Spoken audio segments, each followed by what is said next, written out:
Bismillahirrahmanirrahim. Assalamualaikum warahmatullahi wabarakatuh. Kembali lagi bersama kami di podcast mahasiswa terkini. Dan gimana kabarnya teman-teman mahasiswa semua sekalian? Pastinya obrolan ini bakal menarik karena narasumbernya juga langsung dari ahlinya, dari ahli di bidangnya, bidang transportasi terutama. Itu ada Bapak Luhut dari dosen manajemen transportasi. Terima kasih Pak udah menyempatkan waktunya sharing sama kami Pak. Sebenarnya ini diskusinya santai sih Pak, kayak cuman buat pemahaman aja buat kami semua mungkin yang masih belum tahu lebih jelasnya itu seperti apa gitu Pak. Sebenarnya pengen langsung masuk ke inti Pak, cuman banyak juga yang kemarin mempersoalkan permasalahan yang lagi ribut sempat ramai gitu Pak di media sosial, di televisi gitu Pak. Itu tuh tentang yang pemudik Pak. Pemudik itu kan sempat ada larangan buat boleh pulang kampung, nggak boleh mudik. Terus masih bingung juga bedanya mudik sama pulang kampung itu seperti apa. Pengen saya tanya ke Bapak itu dari Pak menyikapi pemudik yang bandelnya itu Pak, yang tetap dia maksa buat pulang, maksa buat mudik padahal udah ada peraturan yang mungkin menghimbau untuk tidak mudik, untuk tidak pulang kampung gitu. Itu seperti apa ya Pak? Oke, terima kasih.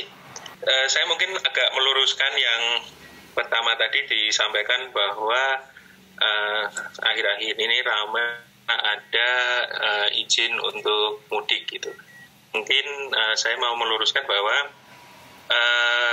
statementnya masih tetap sama, atau aturannya masih tetap sama oleh pemerintah, baik itu yang terbaru adalah surat edaran nomor 4 yang dikeluarkan oleh gugus tugas percepatan penanganan COVID, atau peraturan Menteri Perhubungan yang terakhir Permen 25/2010, yaitu pengendalian transportasi selama masa mudik Idul Fitri tahun 1441 Hijriah. Jadi tetap mudik itu dilarang. Tapi mungkin teman-teman juga bisa baca berita, kenapa orang-orang butuh mudik seperti itu.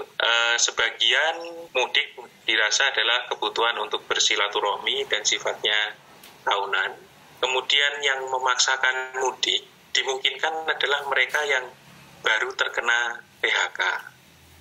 Banyak sektor industri kemarin teman cerita di perusahaan dia itu 1.500 tenaga kerja diberhentikan atau di PHK, dan itu mungkin terjadi juga di semua daerah. Nah, kalau sudah di PHK, keluarga dia ada di daerah, dan di PHK-nya setelah pemberlakuan Permen 25/2020 yang menyebutkan bahwa mulai tanggal 24 April 2020 sampai dengan 31 Mei itu terdapat larangan mobilisasi atau istilahnya mudik per tanggal 24. Nah, kalau dia di PHK-nya di rentang itu, maka dia akan berusaha bagaimana bisa mudik kalau keluarganya di kampung. Karena di kampung dia bisa bekerja di sektor informal, petani, dan sebagainya. Nah, itulah yang mendorong orang suka mudik. Bahkan dengan kucing-kucingan, dengan biaya yang 2 atau 3 kali lipat dibanding biasanya, atau kalau dibandingkan dengan kondisi normal itu tarifnya hingga 3-4 kali lipat, mereka tetap pulang seperti itu. Agak susahnya adalah berapa tingkat kemampuan sumber daya pemerintah dalam membatasi akses-akses. Akses utama sudah berusaha ditutup, tetapi pemudik ini masih menggunakan akses jalur-jalur tikus yang sangat itu dikuasai oleh atau dipahami oleh pelaku khususnya yang non-trayek, tidak menggunakan bus, yang menggunakan jenis kendaraan pribadi, dan itu platnya adalah plat hitam. Bagaimana mengontrolnya? Maka arus mudik ini menjadi susah, atau tadi kalau teman-teman sebut bandel gitu ya. Kontrolnya memang susah. Yang kedua adalah waktu pemeriksaan tidak dilakukan 20 jam, 24 jam oleh petugas. Sehingga saat petugas makan misalkan sahur, dia memanfaatkan waktu itu. Bahkan kalau di TV kemarin disebutkan pengetatan hanya pada jam-jam tertentu seperti itu. Jadi memang pemudik bandel bisa lolos, dan setelah sampai daerah akhirnya dipulangkan. Nah, kalau tadi ditanya bagaimana supaya tidak terjadi, nah ini memang agak susah. Pemberdayaan di semua elemen menjadi penting, sampai hingga elemen terendah di struktur organisasi pemerintahan itu adalah kelurahan, turun lagi ke level RT RW. Tetapi di sini juga akan dihadapkan pada dilema, sekuat apa pemerintah daerah, kelurahan maupun RT RW menghadapi mereka yang mudik. Misalkan yang mudik itu preman, kemudian pemerintah desa nggak berani, ya nggak jadi lagi. Gitu. Jadi memang agak susah. Jadi yang semaksimalnya yang bisa dilakukan, saran ke pemerintah yaitu tadi, mulai dari level tertinggi hingga terendah, semuanya satu pemahaman. Kalau kita lihat di sini mulai dari Permenkes atau PP hingga di bawah, tujuan semuanya ini adalah dalam rangka pencegahan penyebaran corona. Kemudian di Permenkes menyebutkan menekan penyebaran corona. Oke, kemarin memang ada kebijakan yang sempat diperbincangkan antara mudik dan pulang kampung. Pulang kampung. Nah itu. Menteri Perhubungan terakhir yang bukan PLT ya, yang Bapak Budi Karya Sumadi menyebutkan nggak ada bedanya itu. Presiden menyebutkan ada pulang kampung itu jika dia bekerja di kota dan keluarganya di kampung, maka itu pulang kampung. Kalau mudik itu sekedar menengok.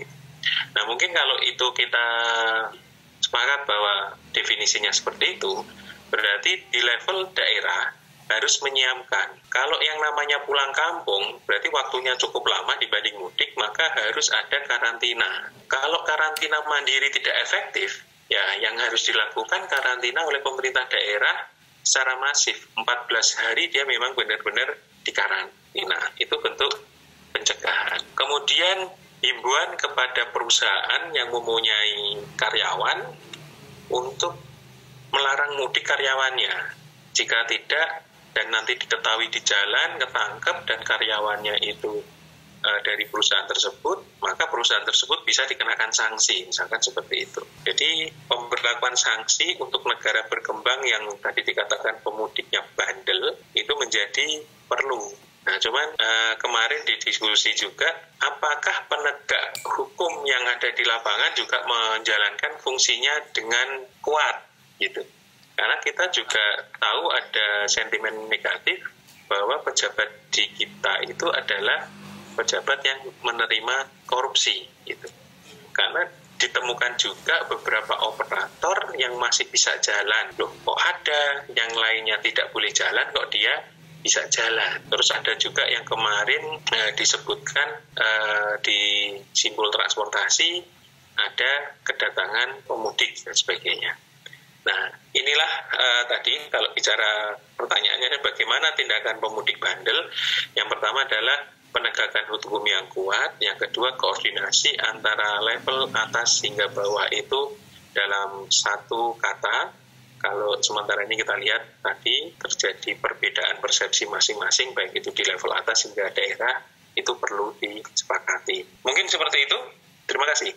Ya Pak, saya mau nambahin dikit aja sih Pak. Kayak saya pernah melihat berita waktu itu Pak, itu tuh ada pemudik yang dia itu kena razia waktu mau dia pulang ke kampung asalnya. Terus dia mengeluarkan pernyataan tuh seperti ini Pak, saya lebih baik pulang kampung, istilahnya dikarantina di sana, tapi jelas bisa makan bisa apa, daripada harus tinggal di sini tapi nggak jelas gitu, nggak bisa makan, nggak ada pekerjaan, nggak ada apa gitu. Makanya ternyata faktor-faktor seperti itu tuh yang menuntut buat pulang, buat mudik di saat PSBB ini udah berlaku gitu.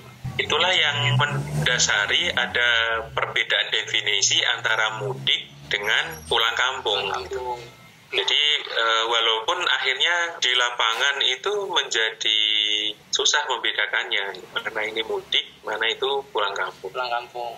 Nah, kebijakan yang diambil sebelum tanggal 24, kalau itu ditarik mundur dengan lebaran, berarti masa karantina 14 hari masih bisa dilakukan.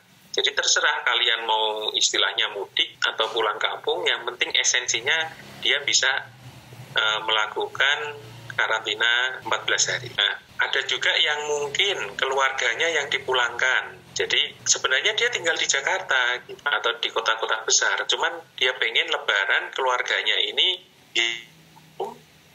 dia sebagai orang yang bekerja di kota, dia tetap tinggal nantinya di kota. Jadi dia tidak mudik keluarganya. Disebutkan sebagai pulang kampung misalkan. It's okay. Cuman yang menjadi masalah kenapa sekarang masih banyak yang mencoba mudik, itu tadi yang pertama. PHK-nya itu baru dialami di tanggal 24 setelah pemberlakuan mudik dilarang. Satu itu. Kedua, bagi golongan tertentu, baik itu mungkin anak muda yang katanya kebal maupun yang lain, dia nggak bisa menghilangkan euforia untuk pulang kampung mudik kumpul sama teman-temannya, anak muda, atau mungkin bukan anak muda tapi pengen silaturahmi ke keluarganya. Bagi beberapa nonton Mbah Minto nggak? Mbah Minto, Pak. Tahu juga yang nonton ya, Pak. Klaten itu, yang apa ya istilahnya, orang Klaten itu loh, yang sudah 3 seri. Itu kan orang tuanya ditelepon anaknya yang kerja di kota, dia bilang, ojo balik le, jangan pulang, nanti kamu nularin virus, gitu kan. THR aja yang pulang.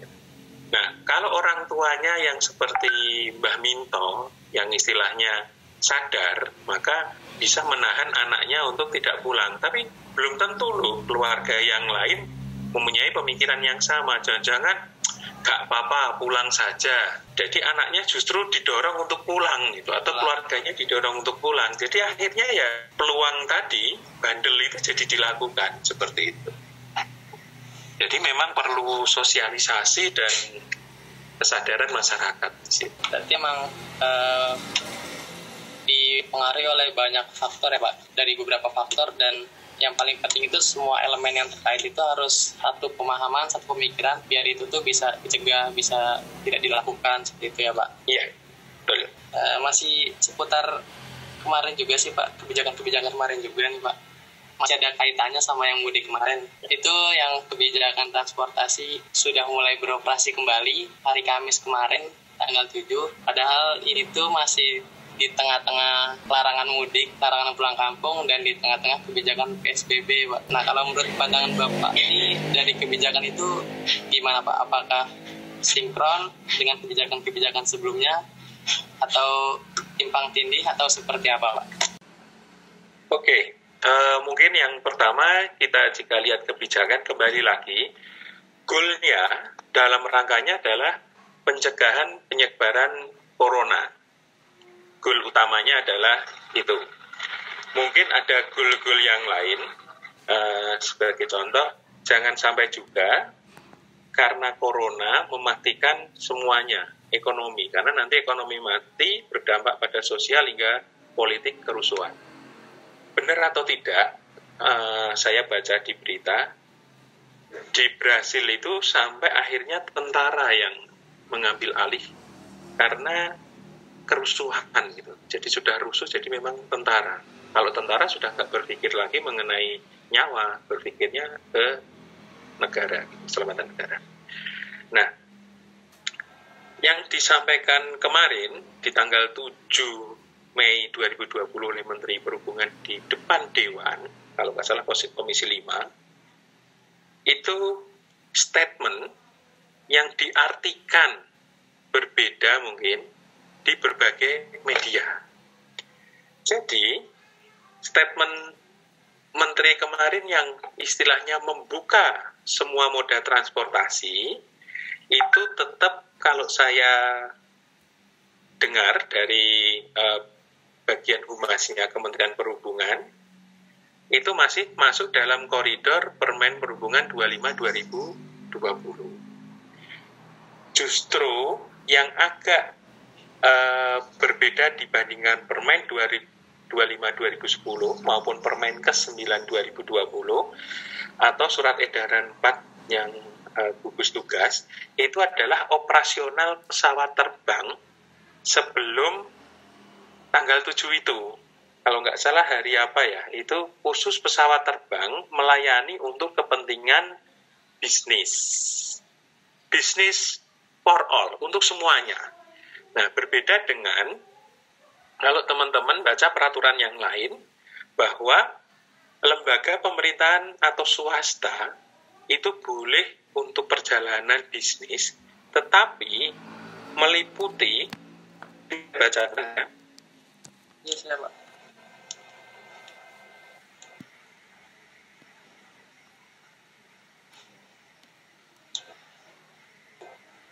jadi dia itu meliputi kegiatan dalam rangka percepatan penanganan COVID-19. Kedua, pertahanan, keamanan, dan ketertiban umum. Ketiga adalah kesehatan. Keempat adalah kebutuhan dasar dan pendukung layanan dasar. Kemudian keenam adalah fungsi ekonomi penting. Nah, mungkin bisnis bisa masuk di kebutuhan dasar dan layanan dasar. Tapi kalau dikaitkan dengan Permen 25/2020, dia lebih ke angkutan barang. Jadi tidak bisa membuka peluang pergerakan angkutan orang untuk kegiatan murni bisnis, selain untuk tujuan kesehatan, kemudian pertahanan keamanan, percepatan penanganan COVID-19. Jadi, bagaimanapun, mudik tidak akan bisa dilakukan, teman-teman. Nah, kecuali yang pesawat tadi. Saya sudah dapat kiriman foto di Bandara Soekarno-Hatta Terminal 3. Itu masyarakat diminta mengisi form. Nanti ada surat tugas dari perusahaan yang diminta, kemudian mengisi form. Saya belum dapat formnya isinya apa saja. Yang men-screening mereka bahwa mereka memang kepentingannya bisnis. Kemudian berikutnya, mereka juga harus melampirkan beberapa persyaratan. Salah satunya adalah tes bahwa mereka bebas dari COVID dan sebagainya. Nah, jadi memang statement antara yang disampaikan Pak Menteri dengan yang akhirnya di media itu ditangkap lain, sehingga akhirnya meresahkan masyarakat seperti itu. Nah, tapi kalau dilihat dari pemberitaan juga bahwa agen bus, kemudian penyelenggara prasarana, mereka menunggu peraturan teknis, ada kemungkinan juga nanti apa yang dilakukan oleh angkutan udara untuk kepentingan bisnis itu didiskresikan juga untuk moda transportasi lain, laut, penyeberangan, maupun jalan dan kereta api. Mungkin itu terjadi, karena udara sudah berjalan. Nah, memang dari atur ataupun boleh jalan, kira-kira berapa sih penumpangnya? Kemudian ada mekanisme okupansi hanya boleh 50%. Sedangkan tarif belum ada pengumuman untuk boleh naik melebihi dari batas atas misalkan. Apakah mau juga operator berjalan? Atau operator jalan tapi nanti dia melakukan pelanggaran. Siapa yang mau melakukan pengawasan? Sedangkan di permen itu disebutkan pengawasan di jalan dilakukan oleh operator. Pengawasan di prasarana, kalau prasarananya itu milik pemerintah, maka dilakukan pemerintah, tapi kalau milik operator, maka dilakukan operator. Apakah pengawasan itu dititipkan ke PSBB atau yang Permen 25 yang arus mudik? Nah, itu belum diatur.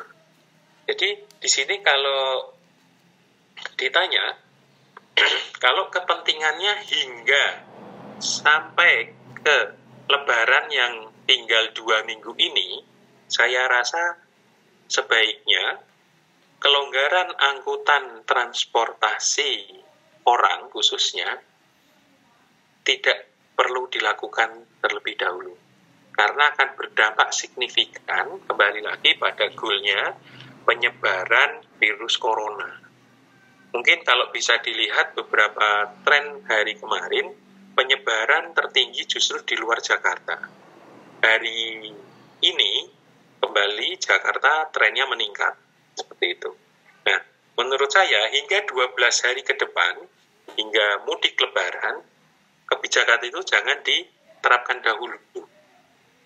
Nanti setelah mudik lebaran, untuk tujuan ekonomi, karena nanti orang mesti sudah harus mulai bekerja biar ekonomi bergerak, itu mulai diberlakukan. Sehingga orang yang melakukan mobil itu lebih berkurang dan tujuannya lebih jelas, mereka hanya untuk bisnis, bukan lagi untuk silaturahmi. Jadi mencegah itu goalnya masih bisa tercapai. Seperti itu, teman-teman. Saya ada pertanyaan sih Pak, mungkin Bapak juga bisa sekalian meluruskan Pak pertanyaannya. Saya dengan kebijakan yang berlaku yang tentang moda transportasi boleh beroperasi lagi tuh Pak, pasti dari pihak operator itu menunggu kebijakan pastinya yang seperti yang Bapak bilang, dan operator itu apakah tidak bingung juga Pak, tidak rancu dengan kebijakan tersebut, karena di sisi lain mudik atau pulang kampung itu dilarang, sedangkan di sisi lain mereka tetap harus beroperasi gitu Pak. Dan di sisi lain juga mereka pasti kan ingin angkutannya itu rame, angkutannya itu istilahnya ada yang naik dan mendapatkan keuntungan. Nah, bagaimana jika ada masyarakat atau masyarakat biasa, masyarakat umum yang dia itu ingin pulang kampung, ingin mudik, tapi di luar dari kriteria yang sudah disebutkan tadi Pak? Apakah operator itu benar-benar murni menolak karena sesuai dengan prosedur, atau agak main aman gitu Pak, karena dia juga butuh buat pemasukan, paling gitu sih Pak. Oke, yang pertama tadi saya sebutkan bahwa wacana semua moda beroperasi lagi itu salah tanggapan dari media yang ke masyarakat sehingga miskomunikasi. Jadi moda boleh beroperasi semua itu hanya untuk kepentingan itu tadi, pemerintahan, kesehatan, tidak ada juga untuk kepentingan bisnis. Titik. Jadi tidak ada mudik itu tetap tidak ada. Jadi jika ada aktivitas mudik itu berarti tadi bandel atau gelap. Kalau kita baca di aturan,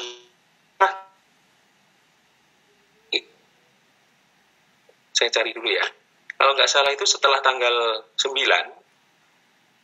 hari ini, itu jika mereka melanggar, maka dia sudah akan dikenakan sanksi dan kembali ke asal.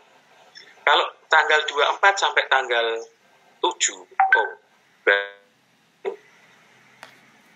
itu mereka boleh kembali ke asal. Tapi dia dikenakan sanksi. Sanksi ini berarti bank dan sebagainya, sesuai peraturan perundang-undangan. Jadi garisnya tetap bahwa tidak ada aktivitas mudik atau pulang kampung, karena itu tadi Menteri Perhubungan menyebutkan mudik atau pulang kampung itu sama. Jadi pulang kampung itu bisa dilakukan ya sebelum tanggal 24 April kemarin. Kecuali pulang kampung bagi mahasiswa yang ada di luar negeri, pegawai migran yang ada di luar negeri, dan ABK kapal yang berlaku. Karena apa? Di negara sana dia sudah nggak ada jaminan, maka dia diizinkan pulang, tapi tetap sesuai protokol kesehatan dia harus karantina. Mereka harus ada tes kesehatan, sebagaimana yang dipersyaratkan. Nah, bagaimana perusahaan bisa untung? Tadi pertanyaannya. Mereka kan juga berharap penumpangnya banyak. Nah, menurut saya tadi lebih menyepakati bahwa aturan moda transportasi boleh melayani bisnis jika akan mengacu pada pemberlakuan di angkutan udara, diberlakukan saja setelah Lebaran. Sehingga tidak akan ada lagi kerumunan massa mudik. Jadi aturan mudik tetap berlaku. Kalau di sini tadi disebutkan Lebaran usai. Oke. Nah, selama 2 minggu ini digodoklah oleh pemerintah.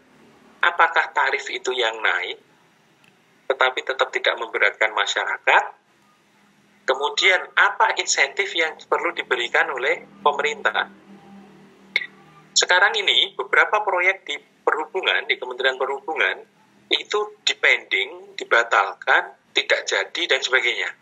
Nah, anggaran-anggaran ini bisa dialokasikan untuk memberikan bantuan langsung misalkan, atau pemerintah bisa mengurangi biaya operasional perusahaan. Biaya akhir menjadi gratis misalkan, kemudian pajak kendaraan, perizinan menjadi gratis, dan sebagainya.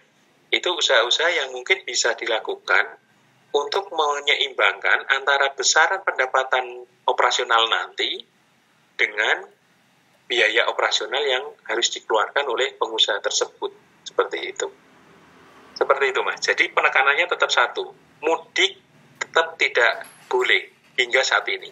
Belum ada aturan yang menjabarkan, dan itu juga memang dinanti-nantikan oleh operator mengenai moda angkutan umum bisa beroperasi. Walaupun statement Menteri Perhubungan per tanggal 7 kemarin, ini belum ada operasional selain angkutan udara. Terima kasih. Gitu Pak. Saya udah nemuin beberapa kesimpulan sih Pak dari hasil yang tadi kita itu. Dari segi sektor ekonomi dan kesehatan, itu ada dua faktor yang sama-sama penting yang nggak boleh ditinggalin oleh pemerintah karena saling keterkaitan, maupun dari kesehatannya maupun dari ekonominya. Dan yang kedua itu, mungkin kalau saya salah bisa diralat oleh Bapak. Yang kedua itu, statement tersebut banyak salah tangkap media, karena sebenarnya mudik atau pulang kampung itu juga tetap dilarang, dan kelonggaran angkutan itu hanya pada sektor tertentu saja seperti bisnis, pemerintahan, kesehatan, dan lain-lain, bukan untuk masyarakat umum yang bisa pulang atau mudik. Yang ketiga itu, untuk kelonggaran saat ini tidak perlu dilakukan terlebih dahulu karena sektor transportasi itu masih dianggap sebagai sumber persebaran dari COVID-19, khususnya untuk di Jakarta maupun di provinsi lainnya, di Jawa atau di mana. Terus yang ketiga itu, untuk pelanggar melaksanakan mudik atau pulang kampung per tanggal 9, kalau tadi mungkin tanggal 9, sudah dikenakan sanksi ya Pak, sanksi ataupun sanksi ataupun tilang yang sesuai dengan perundang-undangan yang berlaku. Dan untuk aturan moda transportasi boleh melayani untuk bisnis, tapi tetap tidak boleh mengangkut angkutan masyarakat umum hingga 8 sampai 31 Mei. Seperti itu, Pak. Oke, mungkin saya menambahkan lagi, tapi ini baru sekedar informasi diskusi, belum menjadi kebijakan pemerintah, baru jadi input. Tadi kan ditanya mengenai keseimbangan antara aspek kesehatan dan ekonomi. Nampaknya setelah Lebaran nanti, untuk mendukung aspek ekonomi, akan terjadi pelonggaran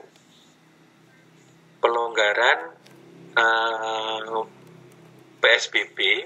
Jadi kalau mungkin teman-teman kemarin dapat share, tanggal sekian operasional mall sudah mulai dibuka, tanggal sekian tukang cukur sudah boleh, tanggal sekian industri apa dan pendidikan boleh mulai dan sebagainya.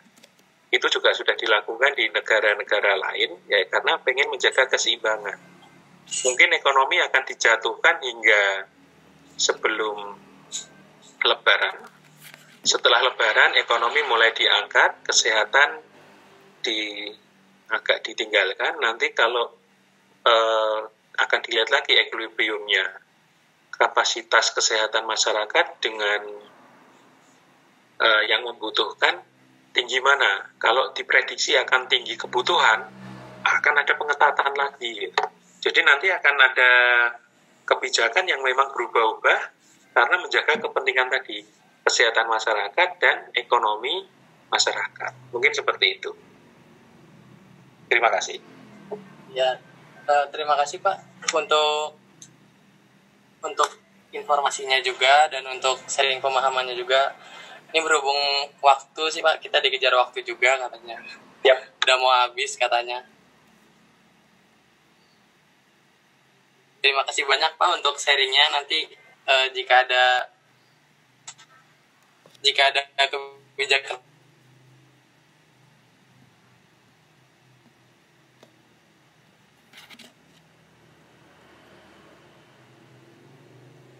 kebijakan lainnya yang meluangkan waktunya ya Pak. Nanti ditunggu di IG BEM, nanti kami post juga Pak. Oke. Ya, terima kasih banyak ya Pak ya. Sama-sama. Ya.